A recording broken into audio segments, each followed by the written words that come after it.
Relations entre l'État et la religion, la SENCO se renforce. Monseigneur Fulgence Muteba, archevêque de Lubumbashi depuis 2021 est le nouveau président de la SENCO. Ce natif de Congolo, diplômé en théologie pastorale de l'Université de Montréal au Canada, a été évêque de Kilwa-Kasenga, dans la province du Haut-Katanga. Il est enseignant de théologie à Lubumbashi et à l'Université catholique de Kinshasa. Ancien secrétaire de la commission épiscopale pour la doctrine de la foi de la SENCO, il succède à Monseigneur Marcel Youtambi.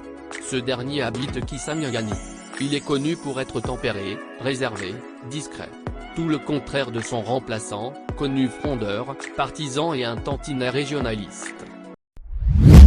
Avec le cardinal Ambongo aux premières loges, la SENCO va-t-elle encore briller par ses déviations? Attendons voir. La SENCO, le creuset de l'activisme politique des religieux partout au monde, le pouvoir temporel s'est toujours frotté au pouvoir spirituel dans des duels immémorables.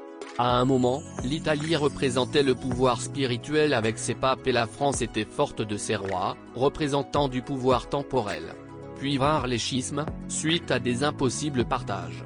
Puis, la réponse brutale de l'empereur Napoléon, refusant de se faire couronner par le pape et lui arrachant la couronne pour la poser tranquillement sur la tête, signifiant à la papauté de rester au Vatican. La République du Congo n'est pas épargnée de ces batailles entre l'État et la religion. La religion catholique avec ses cardinaux congolais est souvent montée au créneau en y laissant souvent des plumes. Les exemples des cardinaux, Joseph Malula, l'ami-ennemi du président Mobutu, Frédéric Etsou, opposition tranchée quoique moins vindicative et le plus engagé d'entre eux, Laurent Monsengwo Passigna, champion de la paix en son temps. Tous ces cardinaux ont été intransigeants envers le pouvoir et ont aussi abusé de leur audience. Quand l'État congolais s'occupe de plus de 100 millions de citoyens, l'Église catholique se charge de plus de 45 millions de fidèles. À ce titre, elle se sent, logiquement obligée d'intervenir quand des gouvernants choisis ne parviennent pas à témoigner de leurs responsabilités. Mais, là d'où le bât blesse, c'est quand cette noble responsabilité outrepasse le simple cadre juridique d'une association confessionnelle. Car, il faut bien l'avouer, l'Église catholique se retrouve dans la catégorie des associations confessionnelles et peut s'exposer juridiquement à un certain nombre de pénalités prévues par la loi. Quand le cardinal Ambongo, friand des prêches politico-religieuses, profitait du moment où quelques cadres du PPRD, convolaient avec l'ennemi, pour insérer sa verve virulente contre le pouvoir en place. Il justifiait l'accointance de ses fils perdus à venue. C'est l'ennemi et du haut de sa chair, lançait des appels de pied à ceux qui seraient tentés par l'aventure. En présence du pape François, il s'est permis une coloration négative du pays, oubliant sa responsabilité comme premier pasteur de plus de 45 millions de brebis. Il méritait, comme l'avait compris le procureur général de la République, une comparution immédiate devant la justice. Le cardinal Ambongo ne se documente pas beaucoup sur les relations entre l'Église et l'État, sur les déclarations des hommes d'Église illustres, comme Benoît XVI qui disait sagement que l'Église ne peut ni ne doit se mettre à la place de l'État, mais elle ne peut non plus ni ne doit plus rester à l'écart dans la lutte pour la justice. Nulle part, le saint homme n'invite ses princes à enfourcher leurs chevaux de bataille et en ordre rangé prendre d'assaut tous les gouvernements fautifs. Il est vrai que l'Église est intéressée par la justice dans les enseignements qu'elle prodigue, mais il est vrai aussi qu'une société juste ne peut pas être l'œuvre de l'Église, elle est le fruit du politique.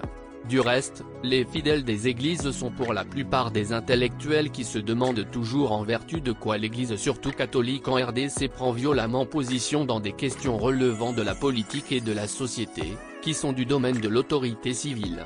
Dans la SENCO, le tandem Monseigneur Nechol et le cardinal Ambongo devenaient de plus en plus et visiblement des membres actifs du parti politique de Moise Katumbi.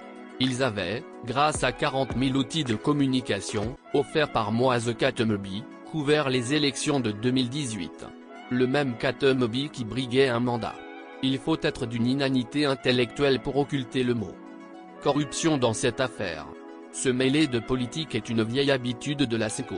Quelquefois, elle l'illustre posément et objectivement comme en 2016, lorsqu'elle avait fait signer un accord au gouvernement de l'ancien président Kabila et dans ce parcours, elle avait initié des marches de toutes les paroisses catholiques contre l'intention manifeste de Kabila d'aller au-delà de la fin de son mandat, malgré une première glissade anticonstitutionnelle.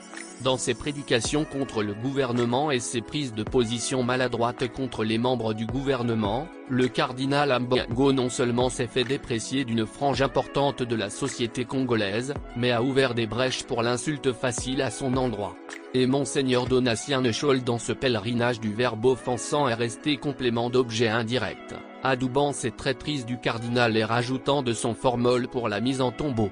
Ces moments froids que les Congolais n'ont pas appréciés du tout, ont commencé à dégeler avec la rencontre du pseudo-politicien et cardinal Ambongo avec le chef de l'État congolais, Félix-Antoine Tshisekedi. Au sortir de la rencontre, le représentant du pape en territoire congolais a affirmé, pince sans rire, que toute la turbulence reproduite sur les réseaux sociaux était dissipée.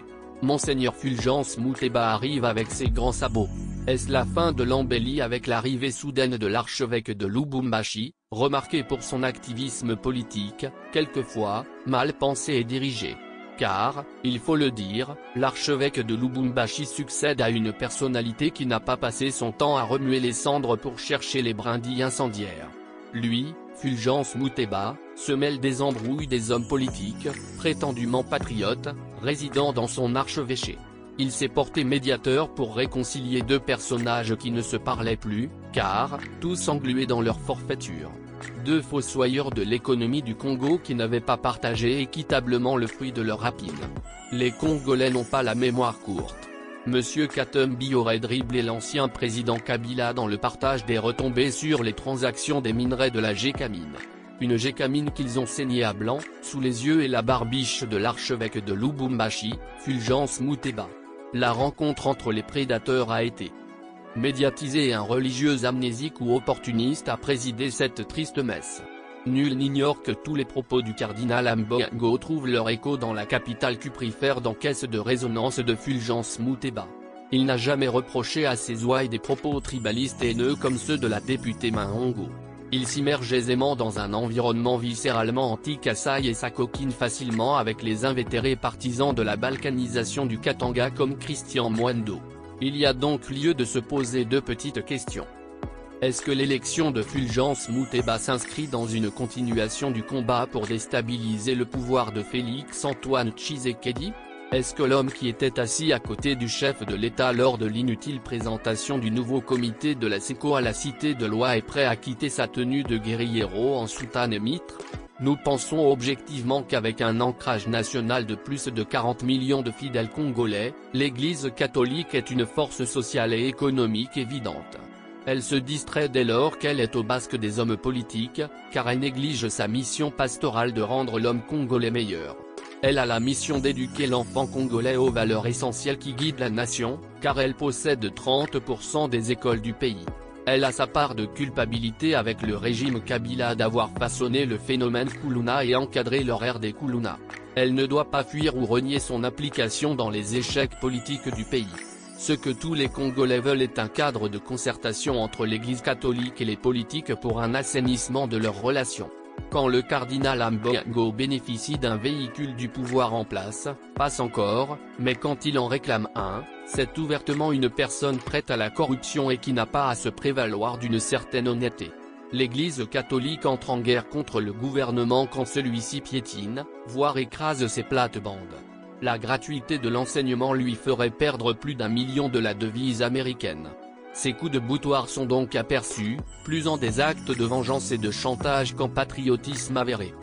Les Congolais ont besoin d'une Église catholique propre qui doit reconnaître et se repentir de ses turpitudes, d'une SECO, se positionnant officiellement en contre-poids politique, pour rappeler les gouvernants d'assurer le bien-être des populations et de l'aider par des actions évangéliques et civiques. La SECO, au lieu d'écrire des rapports au Vatican ou au gouvernement sur la situation sociale du pays, devrait confronter ses exigences dans des concertations en présentiel avec les institutions, les autorités civiles, les populations. Désigné à cette position stratégique, le président de la SECO, Fulgence Moutéba ne sera pas absent de la scène religieuse. Et c'est bien sa place. Les Congolais ne lui laisseront pas le temps d'ourdir des complots politiques contre la République, comme ils ne lui pardonneront pas de les décevoir par des prêches inutilement incendiaires contre le pouvoir en place. l'Église catholique a quitté le milieu du village pour aller grossir les rangs de l'opposition, de la contestation, rarement gratuite et souvent intéressée. C'est son choix mais, elle ne doit pas oublier sa mission principale, celle d'assurer la transformation intégrale du Congolais. Une tâche qui n'est pas très éloignée des efforts de l'État quand il pense véritablement à ses populations. Enangen, que l'Église catholique et la SENCO aident le gouvernement à mieux faire. C'est possible. Au revoir et à la prochaine livraison.